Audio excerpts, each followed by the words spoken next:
Bien-aimé, fidèle, j'ai une parole pour toi. Je suis très heureuse, très pressée, très enthousiasmée de vous retrouver ce midi pour qu'on puisse poursuivre sur notre série Marie, aimez vos femmes.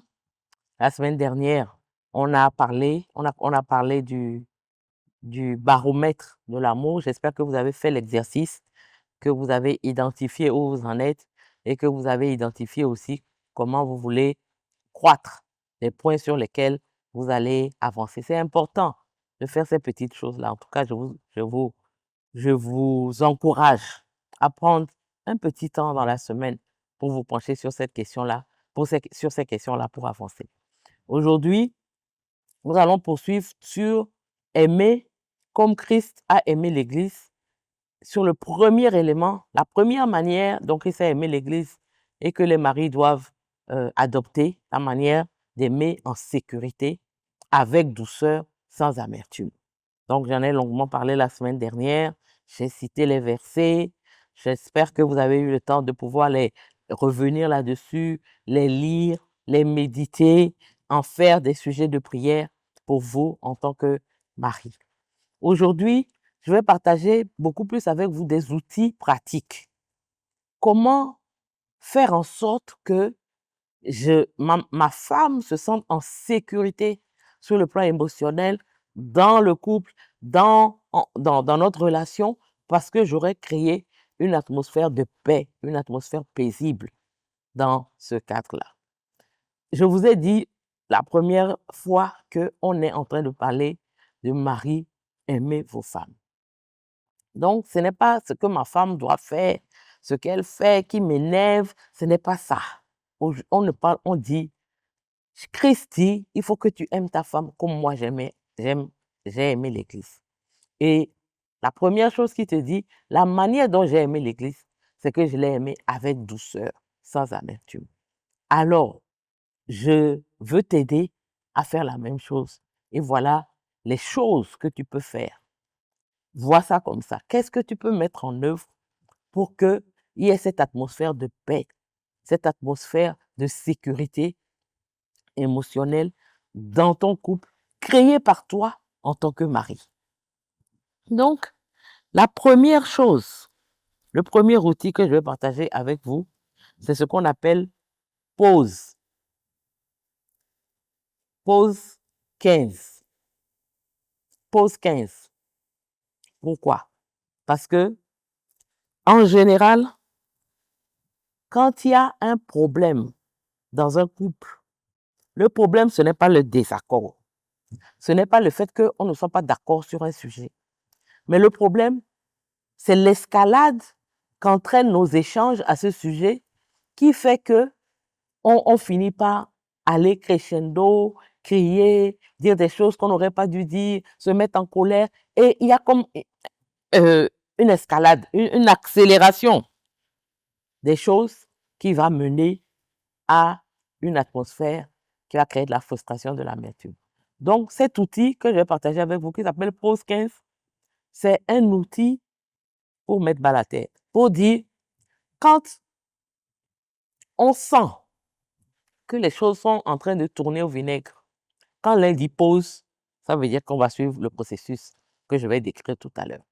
Pause 15, pourquoi? Parce qu'on met une pause de 15 minutes dans nos échanges, qui sont en train de devenir de plus en plus, vous voyez ce que je veux dire? L'un dit l'autre, l'autre dit l'autre. Je vous ai déjà plusieurs fois raconté l'histoire d'un couple qui était en désaccord simplement sur le fait qu'ils sont assis au salon en train de regarder la télé et il y a une souris qui est passée devant eux. La femme dit la souris est rentrée à gauche, le mari dit la souris est rentrée à droite. Et de ce désaccord qui fait rire, on est parti d'escalade en escalade, on a fait intervenir les parents, on a failli divorcer pour à la fin dire que la souris est rentrée à gauche, la souris est rentrée à droite. C'est-à-dire qu'ils ont fait tout un circuit pour essayer de régler l'affaire, pour se retrouver encore à la fin en désaccord sur le trou dans lequel la souris est rentrée. Ça fait rire, mais souvent c'est pour des banalités, des choses qui qui véritablement, quand on s'assoit et puis on réfléchit là, on n'aurait pas dû se disputer. C'est pour ces choses-là qu'on se dispute finalement, souvent dans le foyer. Ce n'est pas les choses fondamentales. Souvent, c'est des désaccords banaux, futiles, mais parce que chacun veut avoir raison, on commence. Et puis maintenant, on va rappeler, non, oui, aujourd'hui c'est comme ça, mais avant là, tu avais, etc., etc. Donc, quand ça commence, pause 15. Pause 15, ça veut dire quoi? On se pose pendant 15 minutes. Qu'est-ce qu'on fait pendant les 15 minutes de pause? On se sépare d'abord. On est dans la même maison, hein, on ne sort pas. Mais on se sépare. On ne reste pas dans la même pièce. On ne claque pas les portes. On ne va pas dans une pièce à côté et puis on commence à crier. Non. On se sépare. Et pendant la pause de 15 minutes, chacun va faire plusieurs choses. D'abord, respirer. Respirer, la méthode des 4-4-4. Tu inspires 4 secondes, tu bloques. Tu expires 4 secondes 10 fois. Donc, respirer. Bloquer, expirer. 4, 4, 4, 10 fois. C'est ça, respirer 4, 4, 4, 10 fois. Vous avez l'air de prendre ça de manière de banaliser, mais c'est des techniques éprouvées. C'est des techniques qui marchent. C'est des techniques qui permettent de faire baisser la tension, qui permettent de revenir à de meilleurs sentiments pour pouvoir discuter de manière calme de notre désaccord. Donc, 15 minutes, 4, 4, 4, tu expires pendant 4 secondes, tu bloques pendant 4 secondes, tu expires pendant 4 secondes, tu le fais 10 fois. Tu peux faire une petite prière. Seigneur, apaise mon cœur. Seigneur, donne-moi de parler doucement. Seigneur, voilà. Tu peux marcher, tu peux aller boire un peu de l'eau. Tu ne prends pas ton portable pour regarder WhatsApp en attendant. Non, un temps de concentration ou chose. Et au bout de 15 minutes, vous vous retrouvez. Et vous vous retrouvez, il y a un qui parle, l'autre écoute. Un parle, l'autre écoute. Un parle, l'autre écoute. Celui qui écoute reformule avant de répondre. Je reformule pour m'assurer que j'ai bien entendu ce que tu as dit, que c'est ce que tu as vraiment voulu dire que j'ai compris. Parce que beaucoup de mésententes, beaucoup de désaccords viennent du fait qu'on n'écoute pas, on ne comprend pas et on s'engage dans des développements qui vont envenimer les choses. Donc, pause 15 minutes de pause, on se sépare, on change de pièce, on prend le temps de respirer, 4, 4, 4, 10 fois, on fait une courte prière pour demander l'aide du Saint-Esprit, on boit, on marche, on réfléchit et on revient. L'un parle, l'autre écoute. Essayez ça. Ne vous dites pas qu'est-ce qu'elle est en train de raconter, tout ça là. Essayez. La prochaine fois que vous sentez que la tension est en train de monter, c'est vous qui devez déterminer entre vous. Vous allez dire, vous allez vous fixer une échelle. Quand ça commence à arriver à tel niveau, quand un dit pause, l'autre est obligé de s'arrêter et on est obligé de suivre ce processus-là. Pause 15, c'est le premier outil, c'est le premier protocole que je vous soumets pour pouvoir créer une atmosphère dans laquelle le mari aime sa femme comme Christ a aimé l'Église, avec douceur, sans amertume, en vue de lui procurer une paix, une sécurité dont elle a besoin. Deuxième outil, c'est ce qu'on appelle le filtre des 3 A. Est-ce que mes paroles, les paroles que je m'apprête à prononcer, les paroles que je m'apprête à dire, est-ce que ces paroles-là sont aimantes? Est-ce que ces paroles-là montrent de l'amour? Est-ce que, ça c'est le premier A, est-ce que ces paroles sont aimantes? Deuxième A, est-ce que ces paroles sont appropriées? Appropriées au temps, à la situation. Et troisième A, est-ce que ces paroles, sont ajustées au moment? C'est ce que je dois dire dans ce moment. S'il y a un non à l'un des A, on reporte ou on reformule ce qu'on était en train de dire. C'est une autre manière de dire, tourner cette fois la langue dans sa bouche avant de parler. Est-ce que ce que je suis en train de, je veux dire, manifeste de l'amour? Est-ce que ce que je veux dire est approprié? Est-ce que ce que je veux dire est ajusté, arrive au bon moment? S'il y a un des A qui manque, on reformule. Alléluia. Voilà les deux outils que je veux vous proposer. Et je vais prendre maintenant, disons, 10 minutes pour essayer de faire une mise en pratique pour vous montrer comment la manière de parler avec douceur peut changer du tout au tout ce qu'on est en train de dire. Premier exercice. Je vais prendre une phrase dure et la reformuler avec vérité, avec douceur et avec une demande claire. Est-ce que vous me suivez? C'est un exercice. La phrase dure, c'est « tu dépenses n'importe comment ».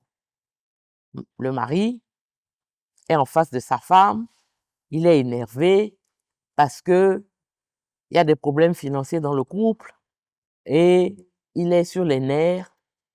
Ça lui crée vraiment du stress et il se rend compte que sa femme dépense n'importe comment.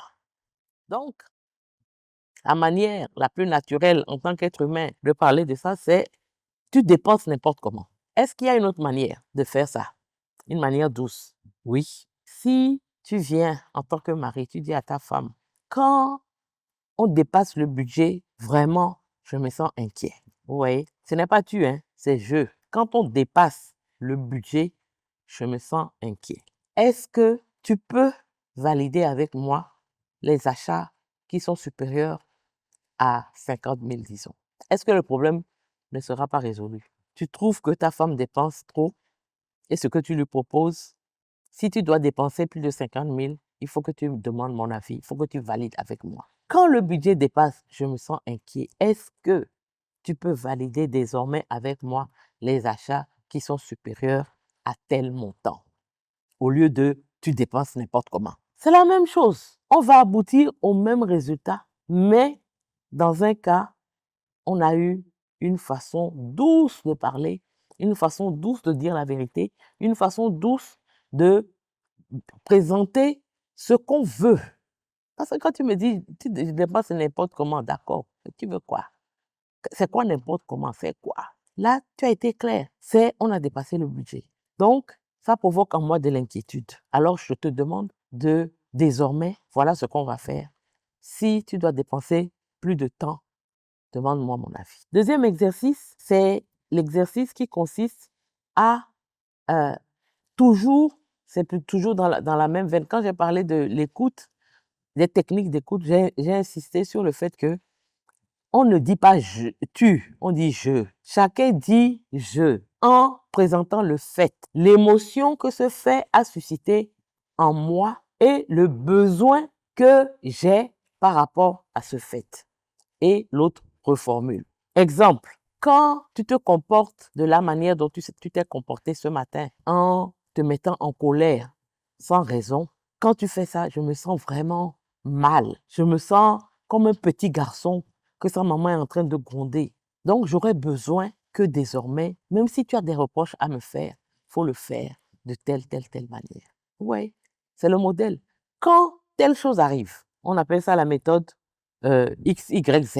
Quand X arrive, je me sens Y, alors j'aurai besoin de Z. Je ne suis pas en train, en parlant comme ça, je parle de moi, de ce que ton attitude a produit en moi. Mais je ne t'indexe pas. Je ne dis pas, toi, tu es mauvaise. Toi, tu es toujours en train de me mettre en colère. Regarde ce matin, j'étais de bonne humeur. Mais non. Je, le fait, l'émotion que j'ai ressentie, la demande que je te fais, le besoin que j'exprime. Et ça aussi, c'est une manière de désamorcer les tensions, de désamorcer les conflits. Donc, voilà un peu deux méthodes que vous pouvez utiliser pour pouvoir aimer comme Christ a aimé l'Église. Une manière que vous pouvez utiliser pour aimer votre femme. Troisième élément, vous devez adopter. Toi, Marie, tu dois adopter ce que tu dois mettre quelque part dans ta tête comme étant les mots interdits. Souvent, on apprend aux enfants les mots interdits, les mots qu'il ne faut pas prononcer. Et quand on leur apprend, en tant qu'enfant, leur plus grand plaisir, c'est justement de prononcer les mots qu'on dit qu'on ne doit pas prononcer. Mais Marie, toi, tu es un adulte. Donc, tu dois avoir un répertoire. Je ne dis pas d'écrire, hein, mais dans ta tête, tu dois avoir un répertoire des mots interdits. Tu dois avoir une liste. Si tu peux l'écrire et l'afficher, ça peut être intéressant aussi. Mais tu dois avoir une liste des mots que tu ne vas jamais employer quand tu es en train de parler avec ta femme. Des mots de mépris, des insultes, des menaces. Tu connais. Fais la liste de ces mots que tu as l'habitude d'employer et dis désormais, ces mots-là sont interdits dans ma bouche. Je ne les prononcerai plus. Donc voilà 3 outils très puissants qui vont vous aider à aimer votre femme et à vraiment créer une atmosphère de douceur qui va lui permettre d'évoluer, de sentir votre amour. L'amour et la dureté ne vont pas ensemble. L'amour procure la paix. L'amour procure le confort. L'amour procure un sentiment de sécurité. Quand votre femme ne se sent pas sécure émotionnellement en votre présence, c'est que vous n'êtes pas en train de l'aimer comme Christ a aimé l'Église. Et donc, je vous encourage cette semaine à expérimenter ces différents éléments, ces différents points que j'ai donnés concernant la manière dont vous allez aimer votre femme avec douceur. Donc, je répète, je récapitule. La douceur, aujourd'hui, je ne vais pas être très, très longue, je vais m'arrêter là. La douceur, c'est la force qui est maîtrisée au service de l'autre. Quand tu sens la force monter en toi, Marie, tu la maîtrises et tu la mets au service de ta femme. C'est ça la douceur. Donc, tu as l'outil pause 15, tu as l'outil les 3 A et tu as l'outil le jeu à la place du tu que tu peux utiliser pour créer cette atmosphère de sécurité. Alors, n'oublie pas de continuer à mesurer par rapport au baromètre, l'exercice que tu as fait sur le baromètre, les points que tu as notés comme devant être améliorés. Et tu as dit, par exemple, en matière d'intimité, tu étais à 2, tu veux passer à 4. Continue à déployer les actions au fur et à mesure que nous allons étudier les différentes manières d'aimer. Tu auras d'autres éléments qui vont te permettre de poursuivre ta croissance. Alors, je vais m'arrêter là pour aujourd'hui et vous donner un peu un avant-goût de ce que nous allons partager la semaine prochaine. Nous allons venir à la deuxième manière d'aimer, qui est d'aimer en parole. Aimer comme Christ a aimé l'Église, c'est aimer en parole. Et donc, nous allons voir ça au cours de la prochaine semaine, en attendant que le Seigneur vous garde, que le Seigneur vous protège. Et je réitère toujours mon appel, interagissez dans les groupes WhatsApp dans lesquels nous sommes ensemble, dans le Facebook, dans le YouTube, en écrivant à une parole pour toi en toutes lettres, 225, une parole pour toi, 225 @gmail.com. Vous avez tous ces canaux-là pour pouvoir interagir, pour pouvoir partager peut-être vos difficultés, même dire que pour telle chose, vous n'êtes pas d'accord avec moi, il n'y a pas de problème. Je suis vraiment ouverte et j'aspire à cela. C'est ça qui me permet de voir que je suis en train de faire du bon travail. Vraiment, je vous en prie, ne me laissez pas parler et puis sans aucun feedback. C'est très important pour moi d'avoir votre feedback. Que le Seigneur vous bénisse. Je vais prier pour terminer. Seigneur, merci parce que tu donnes en ce jour à tous les maris désirés d'aimer leur femme comme Christ a aimé l'Église, les armes pour pouvoir les aimer en sécurité, avec douceur et sans amertume. Merci parce que Saint-Esprit, toi tu es l'enseignant par excellence et lorsqu'ils viendront à toi, après avoir lu les différents versets que j'ai partagés, après avoir médité, après avoir écouté, tu sauras leur parler, tu sauras les orienter, tu sauras leur dire ce qu'ils doivent faire. Mais il faut qu'ils te le demandent. Parce que toi, tu es un gentleman. Tu ne nous bouscules pas. Si nous ne voulons pas quelque chose, tu ne vas pas nous les imposer. Alors je prie que tu mettes au cœur de tous les maris le véritable désir d'aimer leur femme comme Christ a aimé l'Église et le véritable désir de changer les choses. Si c'était des maris durs, avec des paroles dures, des paroles blessantes, Seigneur, permets que ce qu'ils ont entendu les amène à faire preuve de douceur, de patience. C'est ça l'amour, le véritable amour. Et qui n'oublie pas que le maître droit, c'est toi.